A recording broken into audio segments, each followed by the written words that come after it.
място научих, че е много важно да продължаваш да грешиш и да не те е страх от това. Също научих как да центрирам енергията си, къде точно да я поставя, за да мога да я предам на персонажа, който искам. Колко е важно да вярваш на интуицията си, да направиш първото нещо, което някакси... Според мен първичното нещо, което изпиташ, е може би най-правилното на сцената и зад.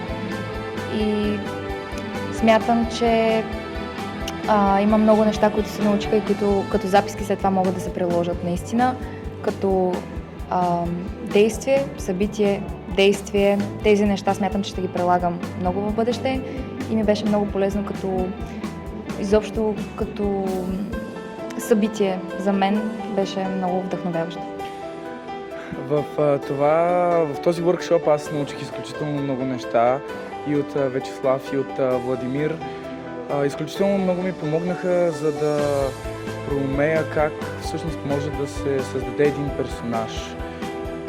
Да, изключително голяма чест е за мен да участвам в този workshop и да имам възможността. Наистина е уникално нещо.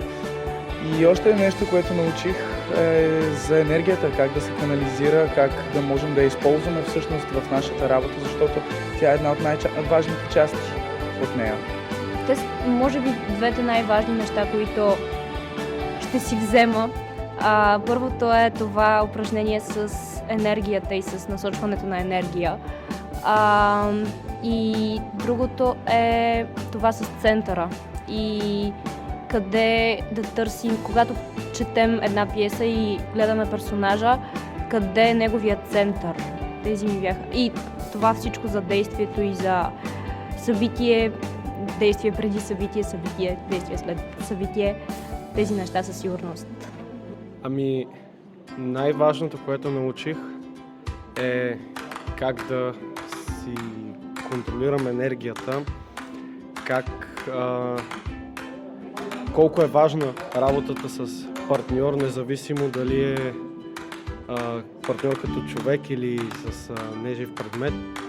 Със сигурност 3-минутните загрявки, упражнението, което направихме още първия ден с един да гони, другия да се пробва да обхване с думи, без думи, само с лицеви изрази.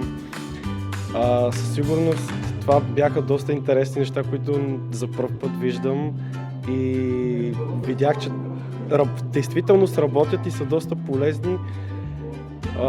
Това ми остана най-яркия спомен и това също упражнението с да си затворим очите с даден партньор и да трябва да се намерим в пространството. Наистина те кара да се концентрираш, да помислиш на това, което последно си видял, така че да можеш да си сигурен в мястото и само да слушаш къде е партньорът ти, за да го намериш.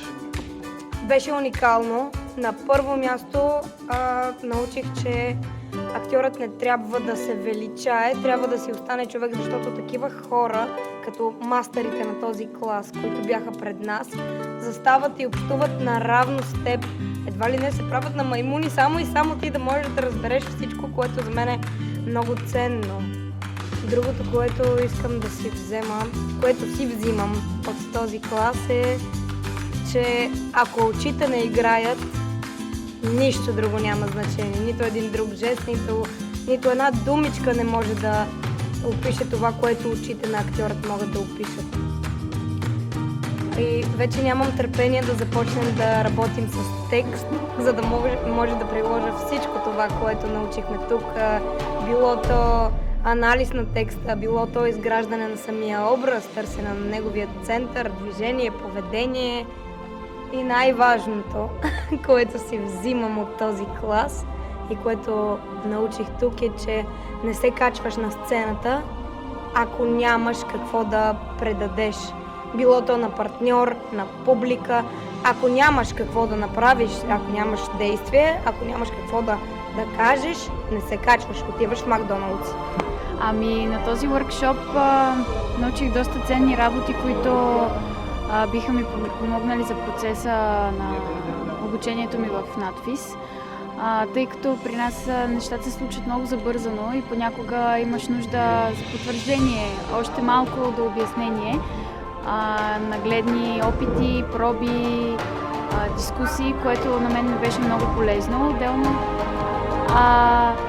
Отделно упражненията, които правихме, бяха много интересни и така наистина ми помогнаха да се докосна до неща вътре в мен, които ми дадоха